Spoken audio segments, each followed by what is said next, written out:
Beekeepers, I'm Kim and I'm back with another Beekeeper's Buzz for the month of July in the Northeast region. With July comes heat and hopefully honey. I've made a weekly checklist to help guide you through this month.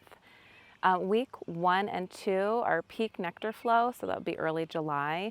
You'll want to inspect hives for space and queen status to ensure the queen is laying properly. You'll look for signs of congestion in the brood boxes. Backfilling equals time to act.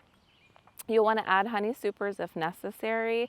If the top super is about 70 to 80% capped or full of nectar, add another super. Use a queen excluder if you prefer, but try to have at least one frame of drawn out comb to encourage them to move upward. Weeks 3 and 4 is the end of the main honey flow, like mid to late July. You'll want to begin harvesting honey if the flow has ended. Remove full supers, ideally when frames are at least 80% capped. You can use escape boards, fume boards, or gentle brushing with a brush here. And then you'll want to extract honey. Store the frames in a clean, dry space if you can extract immediately.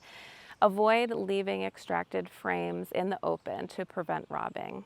And you'll want to start mite monitoring. Use an alcohol wash or the powdered sugar method to assess Varroa mite load.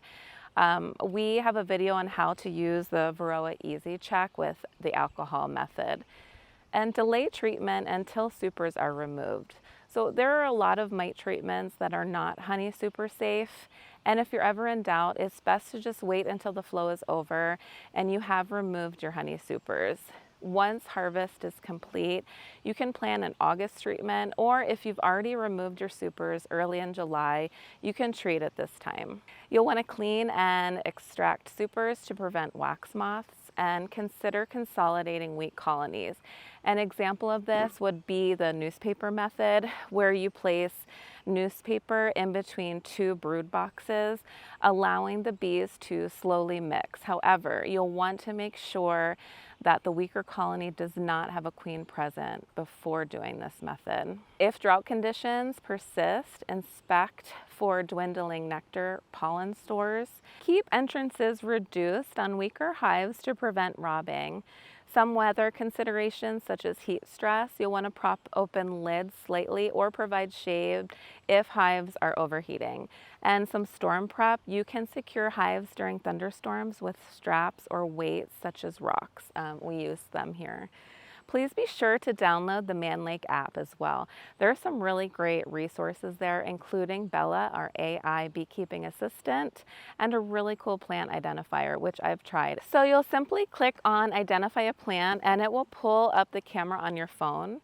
You'll take a picture of a flower or a plant and the app will actually identify it for you. It's very cool.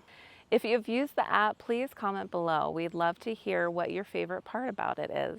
If there's anything you'd like to see for the month of August, please let me know in the comments. We love to hear from you.